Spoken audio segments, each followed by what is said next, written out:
హైవ్యూకి వచ్చిన వాళ్ళందరికి నమస్తే. ఎన్టీఆర్ గారి గురించి దూకుడులో ఒక డైలాగ్ ఉంటుంది. ఆయన ఎప్పుడో సీఎం క్యాండిడేట్. ఆయన పొలిటికల్ జర్నీ తెలుసుకున్నాక, ఆయన ఎదిరించిన మనుషులు సాధించిన విజయాలు తెలిసాక ఆ మాట ఎంత నిజమో అర్థమైంది నాకు. సీఎం సీట్ కోసం అందరు ఆరాటపడుతుంటే గెలిచిన 2 ఏళ్లకే ఆ సీట్నే వదిలేసేంత గచ్చున్న నాయకుడు ఎన్టీఆర్. ఇప్పుడు అందరూ తలపతి విజయ్ గారి టీవీకే పార్టీ సాధించిన విజయం, జరుగుతున్న డ్రామా అంతా చూసి ఇవేం రాజకీయ ఎత్తుగడలరా నాయన, మేమెప్పుడు చూడలేదని అనుకుంటున్నారు కదా. కానీ ఇలాంటి హైటెన్షన్ డ్రామా, పాలిటిక్స్, ఇంతకు మించిన నంబర్లు, సంచలనాలు మన తెలుగు నేలపై కూడా జరిగాయి. వాటన్నిటికీ మూలం ఒక్కరే, స్వర్గీయ విశ్వవిఖ్యాత నట సార్వభౌమ ఎన్టీ రామారావు గారు. పార్టీ స్టార్ట్ చేసిన 9 monthsలోనే సీఎం అవ్వడం, గెలిచిన 2 yearsలోనే గవర్నమెంట్ని రద్దు చేసేయడం, 3 చోట్ల పోటీ చేయడమే సాహసం అనుకుంటే ఆ 3 చోట్ల కూడా గెలిచేసి సెన్సేషన్ క్రియేట్ చేయడం. ఇలా మొహానికి రంగులేసుకునే వాడికి రాజకీయం ఏం తెలుసు అన్న వాళ్ళకే చుక్కలు చూపించిన ఎన్నో సంఘటనలు ఎన్టీఆర్ గారి రాజకీయ ప్రస్థానంలో ఉన్నాయి. ఒక రాష్ట్ర స్థాయి సీఎం నేషనల్ పాలిటిక్స్ని ఇన్ఫ్లుయెన్స్ చేసే రేంజ్కి ఒక కింగ్ మేకర్గా ఎలా ఎదిగాడో తెలియాలంటే ఈ ఎపిసోడ్ చూడాల్సిందే. సినిమాలోనే కాదు, పాలిటిక్స్లో కూడా ఎన్టీఆర్ గారు సాధించిన విజయాలు తెలిస్తే ఈయన నిజంగానే యుగ పురుషుడ్రా అంటారు. ఆయన అచీవ్మెంట్స్ ఎవ్వరూ అందుకోలేనివి, ఎవ్వరికి అందనివి కూడా. సో ఈ never before ever after series episode 2లో నందమూరి తారక రామారావు గారి పొలిటికల్ ప్రస్థానం గురించి మాట్లాడుకుందాం. 1953 ఆంధ్ర రాష్ట్రం ఫామ్ అయిన దగ్గర నుండి చూసుకుంటే 1983 వరకు, అంటే దాదాపు 30 ఏళ్ల పాటు ఎంతమంది సీఎంలు మారినా గెలిచిన పార్టీ పేరు మాత్రం ఒక్కటే, Indian national Congress. And reason ఏంటో తెలియదు కానీ మన తెలుగు నేలని ఈ 30 yearsలో ఒక్క సీఎం కూడా 5 years ఫుల్ టర్మ్ కంప్లీట్గా రూల్ చేయలేదు. ఏంటి షాక్ అయ్యారా? అప్పట్లో ఒక న్యూస్ ఉండేది, పేరుకే ఇక్కడ సీఎం బట్ పవర్, పెత్తనం అంతా సెంట్రల్లో ఉంది, వాళ్ళు ఎలా చెప్తే వీళ్ళు అలా నడుచుకోవాలని. ఈ మాటల్ని నిజం చేస్తూ 1980 నుంచి 82 ఈ గ్యాప్లో ఆంధ్ర రాష్ట్రానికి 3 సీఎంలు మారారు. అంటే ప్రజలు ఎవరిని సీఎంగా ఎన్నుకున్నారు? ఓటేసినప్పుడు ప్రజలు అనుకున్న సీఎం ఎవరు, ఇప్పుడు మారుతున్న వారెవరు? ఏది ఒక క్లారిటీ లేని పరిస్థితి ఉండేది అప్పుడే. ఏంటి ఇలా నచ్చినట్టు ఒక రాష్ట్రాన్ని పాలించే సీఎంలు మార్చేస్తుంటే తెలుగువారికి ఆత్మగౌరవం లేదా అంటూ ఒక మనిషి ప్రశ్నించాడు. ఎవరో సినిమా వాడట, మొహానికి రంగులేసుకునే వాడికి రాజకీయం ఎందుకు? ఆ ప్రశ్నకొచ్చిన సమాధానాలు ఇవి. అతనే ఎన్టీఆర్. అప్పటికే జనాలు ఎన్టీఆర్ గారిని ఒక యుగ పురుషుడుగా, డెమిగాడ్గా చూసేవాళ్ళు. లిటరలీ ఆయన రాముడు ఇంకా శ్రీకృష్ణుడు రూపంలో ఉన్న పటాలని దేవుడిలా కొలిచేవాళ్ళు. March 29, 1982 ఎన్టీఆర్ గారు తన పార్టీ లాంచ్ చేశారు. పేరు టీడీపీ, తెలుగుదేశం పార్టీ. ఆ పార్టీ పెట్టి తెలుగువారి ఆత్మగౌరవం అనే నినాదంతో ఆయన ప్రజల్లోకి వచ్చారంటే నేనేదో ఉట్టిగా నోటికొచ్చింది చెప్తున్న మాట కాదండి. ఆయన నిజంగా ప్రజల్లోకి వచ్చారు. తన ఇంట్లో పడున్న ఒక వ్యాన్ దుమ్ము దులిపి ఇదే వాహనం మీద ప్రజల్లో చైతన్యం కలిగిస్తా అంటూ దానికి చైతన్య రథం అని పేరు పెట్టి తన కొడుకు హరికృష్ణ గారిని రథసారథిగా పెట్టుకొని ఆయన రాష్ట్రంలో ప్రతి మూలకి తిరిగారు. ఇప్పుడంటే పొలిటికల్ క్యాంపెయిన్స్ అంటే ఈ కాన్వాయ్లు, పిఆర్ టీంలు, స్పెషల్ సాంగ్స్, డ్రోన్ షాట్లు, క్రౌడ్ని డబ్బులు ఇచ్చి తేవడం చూస్తున్నాం. కానీ ఎన్టీఆర్ గారు మొదలుపెట్టిన ఈ చైతన్య రథయాత్ర మాత్రం వేరు. 9 నెలల పాటు అదే వ్యాన్లో రాష్ట్రంలో ఉన్న ప్రతి పల్లెకి, ప్రతి ఊరికి తిరిగారు ఆయన. ఆ 9 నెలలు ఆ వ్యానే తనకి మంచం, అదే డైనింగ్ హాల్, అదే ఒక ఇల్లు అయిపోయింది. తెల్లవారుజామున లేచి ఎక్కడో రోడ్ల మీద బోర్వెల్స్ దగ్గర స్నానాలు చేసుకొని, అక్కడే షేవింగ్ చేసుకొని మళ్ళీ ప్రజల్ని కలవడానికి తన ప్రయాణం మొదలుపెట్టేసేవారు. ఈ 9 నెలల్లో ఆల్మోస్ట్ ఆయన కొన్ని వేల కిలోమీటర్లు రేయనక, పగలనక, ఎండనక, వాననక, వాగనక, వరదనక, రాయనక, రప్పనక, దుమ్మనక, దుప్పనక, ముల్లనక, ముంపనక, కోడికూత కూయగానే మొదలైన యాత్ర పొద్దు పోయే వరకు రోజంతా జరుగుతూనే ఉండేది. అందరిలో ఆశ్చర్యం, తెలుగు ప్రజలందరూ దేవుళ్లా గొలుస్తున్న మనిషి, అడుగేస్తే అరక్షణంలో అడిగింది ముందుకొచ్చేసే అంత స్థాయిలో ఉన్న మనిషి, ప్రజల కోసం రేయ పౌళ్ళు ఇంతలా కష్టపడుతున్నారా అని ఎన్టీఆర్ గారి సింప్లిసిటీకి, డెడికేషన్కి జనాలతో పాటు రాజకీయ నేతలు కూడా ఆశ్చర్యపోయారు. దీంతో ఎన్టీఆర్ గారు ఏ ఊరెళ్ళినా అక్కడ ప్రజలు బ్రహ్మరథం పట్టారు. వేలల్లో జనం, పిల్ల, జల్ల, ముసలి, మొతక అందరూ ఆ పెద్దాయన్ని చూసుకుందామని తరలొచ్చిన వారే. హారతులు, పూల వర్షాలు, కొబ్బరికాయలు, పేదల కన్నీళ్లు. ఏ దారైనా, ఏ ఊరైనా ఇదే సీన్ రిపీట్ అయ్యేది. ఏ హంగార్బాటాలు లేకుండా కేవలం కాకి దుస్తులతో వచ్చి జనంలో మనిషిలా కలిసిపోయి వాళ్ళ కష్టాలు వింటూ వాళ్ళని చైతన్యపరుస్తూ ముందుకు వెళ్తుంటే ఇక విజయం ఎన్టీఆర్దే అని అందరూ ఫిక్స్ అయిపోయారు. 3 దశాబ్దాలుగా పాలిస్తున్న కాంగ్రెస్ని దాటి పార్టీ పెట్టి కనీసం 9 నెలలు కూడా అవ్వనొక పార్టీ తెలుగు రాజకీయాల్లో కొత్త మార్పులు తీసుకురాబోతుందని అందరికి అర్థమైపోయింది. కానీ రాజకీయం ఒక చదరంగం అంటారు. ఎప్పుడు ప్రత్యర్థులు ఎలా పావులు కదుపుతారో అస్సలు ఆలోచించలేం. ఇక్కడ కూడా అదే జరిగింది. కారణాలేంటో తెలీదు. 1983 ఆగస్టులో జరగాల్సిన ఎలక్షన్స్ సడన్గా జాన్వరికి తెచ్చేశారు. ఎన్టీఆర్కి అయితే జనాల్లో క్రేజ్ ఉంది, జనం ఆయన్ని నమ్ముతున్నారు. కానీ కాన్స్టిట్యుయెన్సీలో నిలబెట్టడానికి క్యాండిడేట్స్ ఏరి. ఒక్క నెలలో ఎలక్షన్స్, టైం సరిపోతుందా? కానీ అన్నగారు వెనక్కి తగ్గలేదు. ఒక్క నెలలో జరగాల్సిన పనులన్నీ పూర్తి చేసేశారు. మొహానికి రంగులేసుకునే ఒక సినిమా యాక్టర్, ఏవో 4 డైలాగులు చెప్పే సినిమా యాక్టర్ మమ్మల్ని ఎదిరించగలడా, మాకు పోటీగా నిలబడగలడా అనుకున్న వాళ్ళందరిలో ఇప్పుడు భయం పట్టుకుంది. జనవరి 1983 ఎలక్షన్స్ జరిగాయి, రిజల్ట్స్ కూడా వచ్చాయి. ఆ 1983 తెలుగునాడులో జరిగిన ఆ ఎన్నికలు కేవలం రాష్ట్రాన్ని కాదు, దేశాన్ని కుదిపేసింది. ఆ నంబర్లు చూసి ఇండియా మొత్తం షేక్ అయింది. ఎవరు కలలో కూడా ఊహించని విధంగా రాష్ట్రంలో 294 స్థానాలకు గాను 201 స్థానాల్లో విజయం సాధించి అపోజిషన్ని నోరు వెళ్ళబెట్టేలా చేసింది. ఎలక్షన్స్కి కేవలం 9 నెలల ముందు స్థాపించిన తెలుగుదేశం పార్టీ 100 ఏళ్ల చరిత్రలున్న నేషనల్ పార్టీని ఈ లెవెల్లో ఓడించేసరికి దేశం మొత్తం ఎన్టీఆర్ వైపు ఒక్కసారిగా ఒక అసాధ్యుణ్ణి చూసినట్టు చూసింది. తెలుగు రాష్ట్ర చరిత్రలో ఎప్పటికీ చెరగని అధ్యాయం అది. మన నేల మీద మార్పు మొదలైన రోజది. మన స్టేట్లో నాన్ కాంగ్రెస్ గవర్నమెంట్ని ఫామ్ చేసిన ఫస్ట్ పార్టీ ఏదయ్యా అంటే ఎప్పటికీ చెరగని పేరు ఒక్కటే, ఎన్టీఆర్ తెలుగుదేశం పార్టీ. అప్పటి వరకు ముఖ్యమంత్రి ప్రమాణ స్వీకారం అంటే రాజ్భవన్లో మాత్రమే జరిగేది.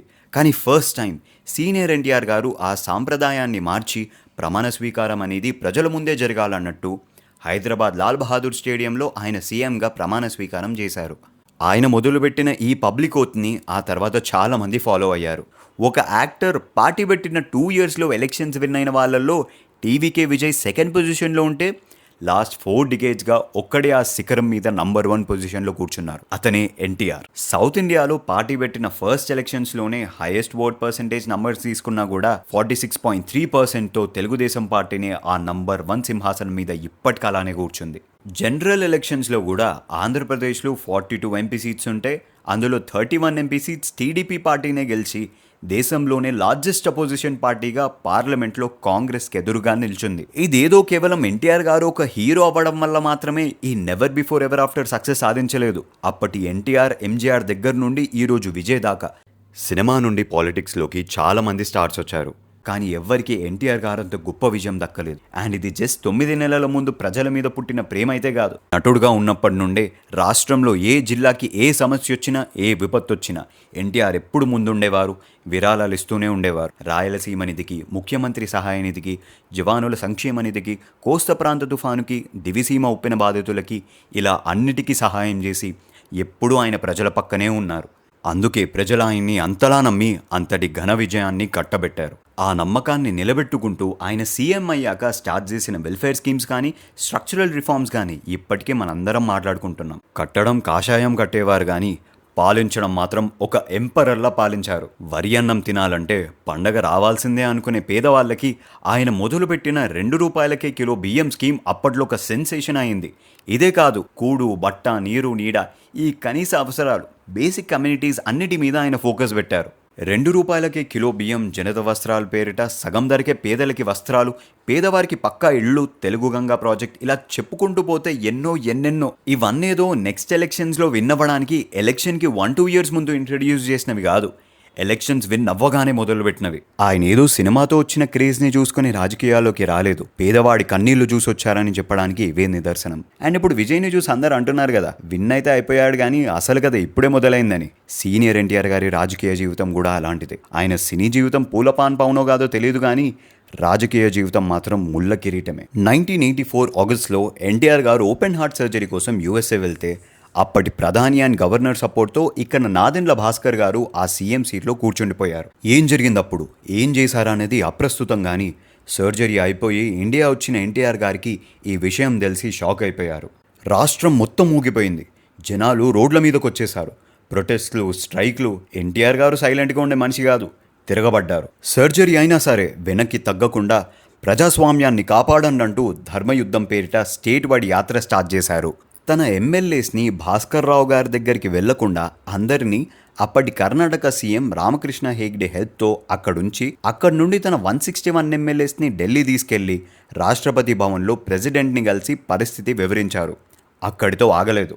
నేషనల్ వైడ్గా కాంగ్రెస్కి ఆపోజిషన్గా ఉన్న ప్రతి పార్టీని ఒకటి చేసి వాళ్ళకి ధీటైన సమాధానం ఇచ్చారు. ఎన్టీఆర్ ఢిల్లీలో క్రియేట్ చేసిన విధ్వంసంకి పార్లమెంటే షేక్ అయింది. ఆపోజిషన్ అంతా ఆంధ్రప్రదేశ్లో జరుగుతున్న అన్యాయాన్ని క్వశ్చన్ చేసేసరికి సెప్టెంబర్ 16, 1984న ఎన్టీఆర్ గారు మళ్ళీ తెలుగు రాష్ట్ర ముఖ్యమంత్రిగా ఆ సీట్లో కూర్చున్నారు. చూసారా, ఆయనకి గెలుపు ఈజీగా రాలేదు.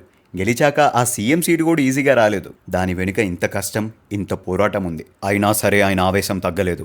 సీఎం సీట్ వచ్చేసింది కదా అని ఆగకుండా ఈ గందరగోళం మధ్య వచ్చిన సీఎం సీట్ నాకొద్దు అనుకొని ప్రజలకి క్లీన్ గవర్నెన్స్ ఇవ్వాలని చెప్పి ప్రభుత్వం ఫామ్ చేసి 2 years కూడా అవ్వకముందే తన గవర్నమెంట్ని తనే డిసాల్వ్ చేసుకొని మళ్ళీ ఫ్రెష్గా 1985లో ఎలక్షన్స్కి వెళ్ళారు. నాకు తెలిసి ఇంత గట్స్ ఏ పొలిటీషియన్కు ఉండవు. సీఎం సీట్ అంటే అంత ఆషామాషి కాదు.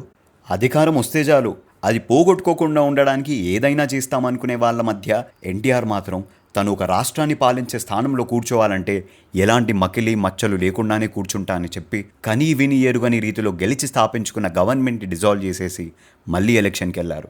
రాజు ఎక్కడున్న రాజే, ఎప్పుడొచ్చినా రాజే, ఎన్నిసార్లు వచ్చిన రాజే అన్నట్టు 1985లో కూడా మళ్ళీ సేమ్ నంబర్స్ రిపీట్ అయ్యాయి.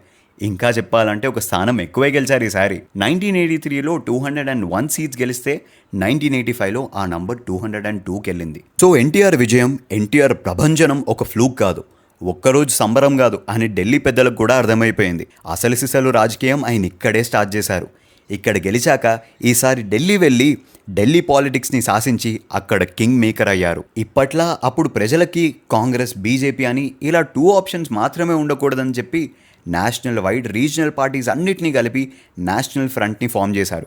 అండ్ గెస్ వాట్, దానికి ప్రెసిడెంట్ మన ఎన్టీఆర్ గారే. సో దీనివల్ల 1989లో జరిగిన జనరల్ ఎలక్షన్స్లో ఎన్టీఆర్ గారు ఒక అల్టిమేట్ కింగ్ మేకర్ అయ్యారు. విశ్వనాథ్ ప్రతాప్ సింగ్ గారు ప్రైమ్ మినిస్టర్ అయ్యారంటే దాని వెనుక ఎన్టీఆర్ గారి కృషి ఉంది. అది మాత్రమే కాదు, నెక్స్ట్ ఎలక్షన్స్లో మన తెలుగువారు పివి నరసింహారావు గారు ప్రైమ్ మినిస్టర్ అవ్వడంలో కూడా ఎన్టీఆర్ గారి పాత్ర చాలా ఉంది.